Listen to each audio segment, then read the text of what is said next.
Change can feel really scary. Bringing up sex with your partner, trying something new in bed, admitting that you need something more in the bedroom, or honestly, even watching this video right now are all incredibly vulnerable and incredibly courageous acts. So in this video, I want to talk through how you can navigate feelings of fear and uncertainty and overwhelm and avoidance when it comes to sex so that you can have the sex life and the relationship that you really deserve. By the way, my name is Hannah, and I have worked with hundreds of women on their sex life. And every week, as I welcome new students into our Intimacy Accelerator program, the consistent feeling that every single woman repeats is how nervous they are, even though they're also excited.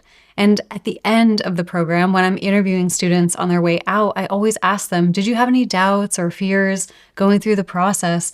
And they always felt some kind of fear or doubt or resistance in taking the steps to work on their sex life. When I dig a little bit deeper, there are always common themes and patterns that arise, and I'm going to talk through a few of those today so that if you're feeling fear or uncertainty or overwhelm, you know what to do with those feelings and you don't let them stop you from growing. Because the truth about fear is that every single person feels it. Fear is a protector, and it's such an important emotion. It has an important job, but it's up to us to choose how we interpret it and let it impact us. In true danger moments, fear does an amazing job of alerting us to a real threat and giving us the energy that we need to run away or hide or fight. But in so many of those scenarios throughout our lives where we are faced with non-life-threatening opportunities for growth, we can let fear paralyze us and keep us small. The other option with fear is that we can harness the energy of it and use it as a North Star, pointing us to where growth is.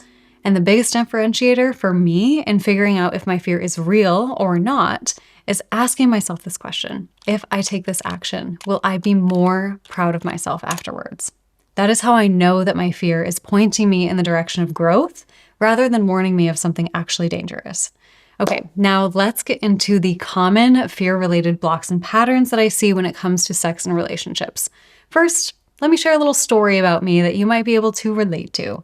When I was really struggling with sex in my long-term relationship in 2018, I had zero desire for intimacy, and I was so afraid to talk about it that I pretended that everything was fine. I ignored my body's signals, I went along with sex that I didn't really want, but it led me to pulling away from my partner's touch and deflecting his attempts to initiate and even pretending to be asleep so that I wouldn't have to reject him. All of this avoidance came from this deep fear of disappointing my partner, but also so much fear in admitting that there was a problem in our relationship. I was so afraid to say, our sex isn't working for me, or I don't want to have sex and I don't know why.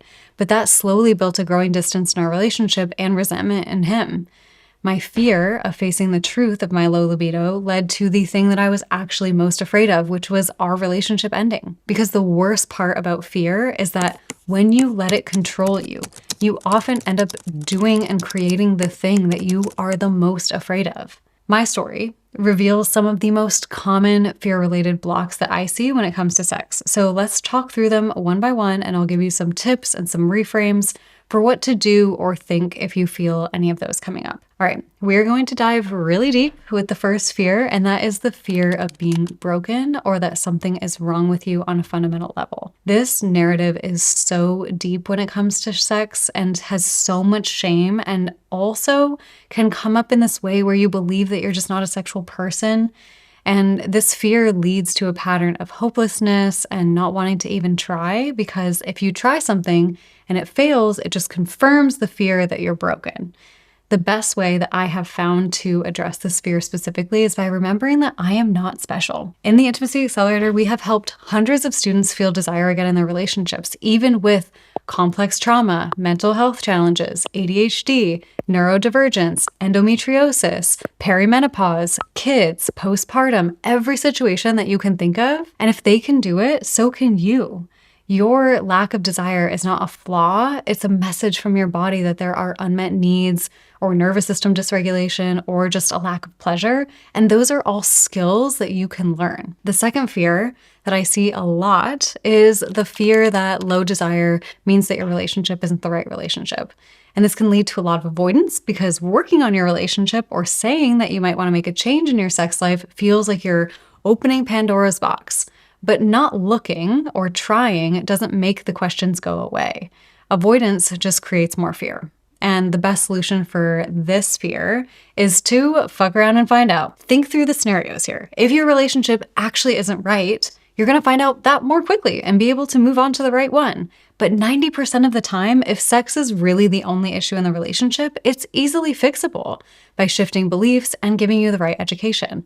But it starts with having tough conversations and admitting that you deserve to have sex that you're actually looking forward to. Another huge fear when it comes to making changes in your sex life comes down to a fear of failure. I work with a lot of perfectionists, and that fear of getting it wrong or not doing things perfectly can feel really paralyzing. So let's reframe this. What is the actual definition of failure here? Is it trying something new and not getting it perfect on the first time? We need to readjust some expectations here, because that's what growth is. Growth is uncomfortable because it requires mistakes and falling back down and getting back up again. And the only real failure is staying stuck in something that doesn't feel good. The only failure is living a whole life pretending that sex doesn't matter to you because you were too afraid to try something new. Or the only failure is in letting fear control your actions and keep you from the relationship that you deserve. Similar to this fear of getting it perfect is a fear of doing a lot of work on your sex life and it not working. Maybe this comes out of trying a bunch of solutions and none of them worked. I have been there and it sucks. Or you're afraid of wasting time and money. It's okay to be afraid of feeling disappointed and to not want to be disappointed again. But what is the alternative? It's regret. The thing I always ask myself in a situation like this is, which one do I fear more? Failure or regret? And for me personally, the answer is always I fear regret. I don't want to wake up in 30 years looking back and seeing all of the opportunities for growth that I passed up because I was so afraid of something not working out the way that I wanted it to. Another major fear that comes up around sex is the fear of vulnerability. And it is vulnerable to talk about sex, to try something new, or to admit that something isn't working. But if you want any type of connection in your relationship, it requires the vulnerability. Intimacy is all about taking the risk and exposing a weakness and putting your heart on a line. When you try to protect and shield yourself, you are protecting yourself from connection. You're building a wall between you and your partner. And the only way through that wall is in choosing to be courageous. The fear is going to be there. The conversation is going to feel like you want to throw up. But courage is letting the fear sit beside you while you take action. If you resonate with any of these fears, I want you to try something right now. I want you to imagine that your life is a movie and you are the main character of the movie. And in the audience of that movie theater, every person that you admire and all of your past versions of yourself and all the future versions of yourself are sitting there watching what's playing on the screen. And when you feel that fear, think of this movie playing and ask yourself, what action could I take that would have the whole audience on their feet clapping for me? Fear is excitement without the breath. So if you're feeling fear when it comes to sex, take a breath, feel the excitement, and then take action. That heroic future version of you is waiting for you to take the action you've been avoiding. And I really, really want you to take action from this video. Do the one thing that scares you. And the one thing that in your mind that you're thinking of, like, oh, like I really want to try that thing, or I want to tell my partner this thing, or I want to whatever that is, do it. Just do it. You got it. And I promise it's worth it.